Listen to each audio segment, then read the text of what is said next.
Hello guys, നിങ്ങളും ഒരു parent ആണെങ്കിൽ ഈ ഒരു വീഡിയോ നിങ്ങൾ സ്കിപ്പ് ചെയ്യാണ്ട് കാണാൻ ശ്രമിക്കുക പ്ലീസ്. ഞാനിത് ഇന്നിപ്പം ന്യൂസ് വെച്ചപ്പോഴാണ് കേട്ടത്. കൊച്ചി എളമക്കരയിൽ ജനുവരി 16 ഒരു കൊച്ചും ഒരു പിതാവും സൂയിസൈഡ് ചെയ്ത ഒരു സംഭവം. കൊച്ചിനെ ആ പിതാവ് പോയിസൺ ചെയ്ത് കൊന്നതിന് ശേഷം അയാൾ തൂങ്ങി മരിച്ചു. 33-കാരനായ പിതാവ്. അതിൻ്റെ ഒരു റെഫറൻസിൽ ആ കൊച്ച് ഒരു വർഷത്തോളമായി പീഡനത്തിന് അനുഭവിക്കപ്പെട്ടിരിക്കൊണ്ടിരുന്ന ഒരു കൊച്ചായിരുന്നെന്നാണ് ആ ന്യൂസിൽ കേട്ടത്. ഇതിൻ്റെ കാരണം അന്വേഷിച്ച് ചോദ്യങ്ങൾ ചെയ്തപ്പോൾ സ്വന്തം അമ്മ, ആ വീട്ടിലെ ആ സ്ത്രീ മാത്രമാണ് ജോലിക്ക് പൊയ്ക്കൊണ്ടിരിക്കുന്നത്. പിതാവിന് കുറേ നാളായിട്ട് ജോലിക്കൊന്നും പോവാത്തൊരു മനുഷ്യനാണ്. സോ അവരാണ് ജോലിക്ക് പൊയ്ക്കൊണ്ടിരിക്കണമെന്ന് പറഞ്ഞത്. അപ്പോൾ അവരോട് ചോദിച്ചപ്പം അവർക്ക് ഇതിനെക്കുറിച്ച് ഒരു അവയർനെസ്സും ഇല്ല. സ്വന്തം കൊച്ച് ഒരു വർഷത്തോളം പീഡനത്തിന് ഇരയായി എന്ന് പറയുന്നതിൽ പോസ്റ്റ്മോർട്ടം റിപ്പോർട്ടിൽ തെളിഞ്ഞ കാര്യമാണ്. അതിന് അവർക്ക് ഒരു അവയർനെസ്സും ഇല്ലെന്നാണ് അവർ പറയുന്നത്. അതെങ്ങനെയാണ് ഒരു പാരന്റിന് അങ്ങനെ പറയാൻ പറ്റുന്നതെന്ന് എനിക്ക് മനസ്സിലാവുന്നില്ല. As A parent, as a girl child parent, എനിക്ക് എൻ്റെ മോളുടെ ബിഹേവിയറിലും എൻ്റെ മോൾക്ക് ഉണ്ടാകുന്ന ചെറിയ ചെറിയ സംഭവങ്ങളിലും ഞാൻ അവെയർ ആയിരിക്കും. ഞാൻ നോട്ടീസ് ചെയ്യാറുണ്ട്. ഞാൻ അവളോട് ചോദിക്കാറുണ്ട്, മോനെ എങ്ങനെ ഉണ്ടായിരുന്നു, മോൻ ഇന്നെങ്ങനെയായിരുന്നു, എങ്ങനെയായിരുന്നു, അതെങ്ങനെയാണ്, ഇതെങ്ങനെയാണ്. ഞാൻ കുത്തി കുത്തി നമ്മുടെ മക്കളോട് നമ്മൾ ചോദിക്കാറുണ്ട്. അങ്ങനെ ഒരു സംഭവം നിങ്ങളുടെ വീട്ടിൽ ചെയ്യാറില്ലേ? നിങ്ങളുടെ മോളെ നിങ്ങൾ ശ്രദ്ധിക്കാറില്ലേ? ശ്രദ്ധിക്കാത്തതുകൊണ്ടായിരിക്കും ചിലപ്പോൾ ഇങ്ങനെയൊക്കെ സംഭവിച്ചത്. ഇങ്ങനെ അവെയർ അല്ല, എനിക്കത് അറിയില്ലായിരുന്നു എന്ന് പറയുന്നത്.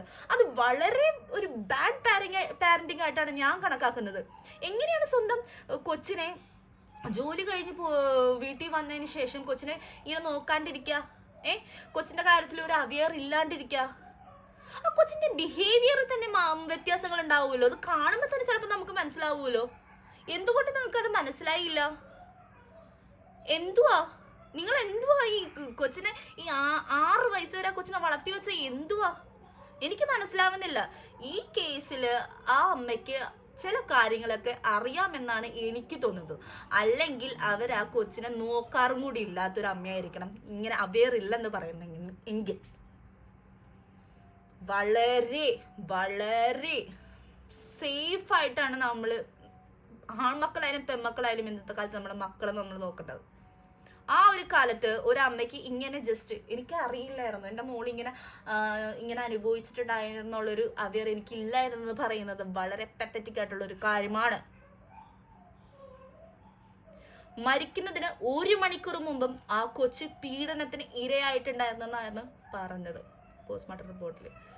അത് കേട്ടപ്പോൾ ഉണ്ടായിരുന്ന വിഷമം നിങ്ങൾക്കറിയാൻ പാടാത്തോണ്ടാവും. ഓരോ പെൺമക്കളും, പ്രത്യേകിച്ച് ഓരോ പെൺമക്കളുള്ള അമ്മമാരുടെ മനസ്സിൽ ചങ്കിൽ തീയാണ് ഓരോ നിമിഷവും. അവരെന്താണ്, അവരെങ്ങനെയാണ്. ഇപ്പം അവരൊരു ക്ലാസ്സിൽ കൊണ്ടാക്കിയാൽ പോലും, ഒരു ഡാൻസ് ക്ലാസ്സിലോ ഒരു ആർട്ട് ക്ലാസ്സിലോ എവിടെയെങ്കിലും കൊണ്ടുപോയി ദൂരെ ആക്കിയാൽ പോലും ടെൻഷനാണ് ഉള്ളിൽ. എങ്ങനെയായിരിക്കും എൻ്റെ കൊച്ച് സേഫ് ആയിരിക്കും എന്നുള്ള ചിന്ത. അപ്പോൾ എങ്ങനെ ഒരു അമ്മയ്ക്ക് ഇങ്ങനെയൊക്കെ കെയർലെസ് ആയിട്ട് നോക്കാൻ പറ്റുന്നതെന്ന് എനിക്ക് മനസ്സിലാവുന്നില്ല. ഈ കേസിൽ ആ അമ്മയ്ക്കും ഒരു പങ്കുണ്ടെന്നാണ് എനിക്ക് തോന്നുന്നത്. അല്ലാണ്ട് ഒരമ്മമാർക്കും ഇങ്ങനെ അവെയർ അല്ല എന്ന് പറയാൻ പറ്റത്തില്ല. സോ ഇത്രയാണ് എനിക്കൊരു ആസ് എ ഗേൾ ചൈൽഡിൻ്റെ പാരൻ്റ് ആയിട്ടുള്ള എനിക്ക് പറയാനുള്ളത്. എനിക്ക് ഇത്രയെങ്കിലും പറഞ്ഞില്ലേ എനിക്ക് I won't be good man, I won't be good. At least ഇതൊക്കെ കേൾക്കുമ്പം ഈ പിള്ളേരോടല്ല നിങ്ങളുടെ അക്രമം ചെയ്യേണ്ടത്. പിള്ളേരോടല്ല ഇങ്ങനെ എന്താ പറയുക, സൈക്കോപാത്തായിട്ടുള്ള മനുഷ്യന്മാർ പിള്ളേരോടല്ല ഇങ്ങനെ അക്രമങ്ങൾ ചെയ്യേണ്ടത്. അവർ പാവങ്ങൾ, അവർ ജീവിച്ച് പൊക്കോട്ടെ. നിങ്ങൾക്ക് എന്ത് സുഖമാണ് ആ പിള്ളേരെ ഇങ്ങനെ ദ്രോഹിക്കുമ്പോൾ കിട്ടുന്നതെന്ന് എനിക്ക് മനസ്സിലാവുന്നില്ല. ഇതെന്ത് ലോകമാണ്? കഷ്ടം കഷ്ടം, ഒന്നും പറയാനില്ല. കേട്ടോണ്ടിരിക്കുന്നവരോട് എനിക്കൊരു കാര്യം പറയാനുള്ളൂ. നമ്മുടെ ആമക്കളോ നമ്മുടെ പെൺമക്കളോ ഈ സൊസൈറ്റിയിൽ സേഫ് അല്ല. നമ്മൾ വിശ്വസിക്കുന്ന ആൾക്കാർ പോലും അവർക്ക് സേഫ് അല്ല. അപ്പോൾ അങ്ങനെയുള്ളൊരു സൊസൈറ്റിയിൽ നിങ്ങൾ ഇങ്ങനെ കെയർലെസ് ആയിട്ടുള്ളൊരു പാരൻ്റ് ആവാൻ പാടില്ല. അവർക്കൊരു അവെയർ ആവണ വയസ്സ് വരെ, ഒരു മിനിമം ഒരു 13 വയസ്സെങ്കിലും വരെയും അവരുടെ പുറകെ തന്നെ ഉണ്ടാവണമെന്നാണ് ഞാൻ പറയുന്നത്. ഇങ്ങനെ ഒരു ട്രോമ കിട്ടിക്കഴിഞ്ഞാൽ കൊച്ചിൻ്റെ ലൈഫിൽ ആ ട്രോമ മാറത്തില്ല. പിന്നെ ആ ട്രോമയോട് അനുബന്ധിച്ച് അവരുടെ ലൈഫിൽ വീണ്ടും ബാഡ് ആയിട്ടുള്ള സിറ്റുവേഷൻസ് ഉണ്ടാവാൻ സാധ്യതകളുണ്ട്. ഒരിക്കലും ചൈൽഡ്ഹുഡ് ആയിട്ടുള്ള ചൈൽഡ്ഹുഡിൽ കുഞ്ഞു പ്രായത്തിലുള്ള പിള്ളേർക്ക് ഇങ്ങനെ ഒരു ട്രോമ കിട്ടാണ്ടിരിക്കാനാണ് മാക്സിമം പാരൻസ് ശ്രമിക്കേണ്ടത്. നമ്മൾ വിചാരിക്കും ഈ പത്രത്തിലും ടി വിയിലൊക്കെ കാണുന്ന സംഭവങ്ങൾ വെറുതെ ഒരു റിമോട്ടഡ് ആയിട്ടുള്ള സംഭവമാണ്, അങ്ങനെ നമ്മുടെ മക്കൾക്ക് ഉണ്ടാവില്ലെന്ന്. സോറി, ഏത് നിമിഷവും എപ്പോൾ വേണമെങ്കിലും സംഭവിക്കാവുന്ന ഒരു സംഭവമാണത്.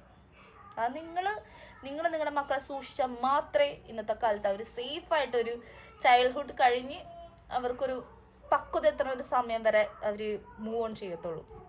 എനിക്ക് ഇത്ര ഇതിൽ പറയാനുള്ളൂ. ആസ് എ പാരന്റ് എനിക്ക് ഇത്രയും പറഞ്ഞേ പറ്റത്തുള്ളൂ. എനിക്കിത് കേട്ടിട്ട് തന്നെ എനിക്ക് ഡൗട്ട് അടിച്ചു. ആ അമ്മയ്ക്കൊന്നും അറിയില്ലെന്ന് പറഞ്ഞപ്പോൾ തന്നെ എനിക്ക് സത്യമായിട്ട് അതെ, എങ്ങനെയാണ് ഒരു അമ്മയ്ക്ക് അങ്ങനെ സ്വന്തം മോൾ അങ്ങനെ ആയിട്ട് ഒരു സിറ്റുവേഷനിൽ കൂടെ പോയിട്ട് മനസ്സിലാവാണ്ടിരിക്കണേന്ന് എനിക്ക് മനസ്സിലാവണില്ല.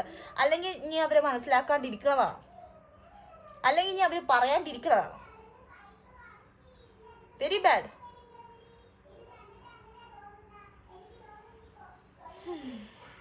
കൊച്ചിൻ്റെ ആത്മാവിന് നല്ല നിത്യശാന്തി കിട്ടണമെന്ന് ഞാൻ പ്രാർത്ഥിക്കുന്നുണ്ട്. ഇനി ഒരിക്കലും ഇങ്ങനെയുള്ള പിള്ളേർ ഉണ്ടാവരുത്. ഇനി ഒരിക്കലും ഒരു പിള്ളേർക്ക് ഇങ്ങനത്തെ ഒരു അവസ്ഥ ഉണ്ടാവരുത്, ഈവൻ എൻ്റെ മോക്ക് പോലും എന്ന് ഞാൻ പ്രാർത്ഥിക്കുന്നുണ്ട് ദൈവത്തിനോട്. അത്രേ പ്രാർത്ഥിക്കാൻ പറ്റത്തുള്ളൂ. നമുക്ക് ഇന്നത്തെ കാലത്ത് നമുക്ക് ആരെയും വിശ്വസിക്കാൻ പറ്റത്തില്ല. Very bad.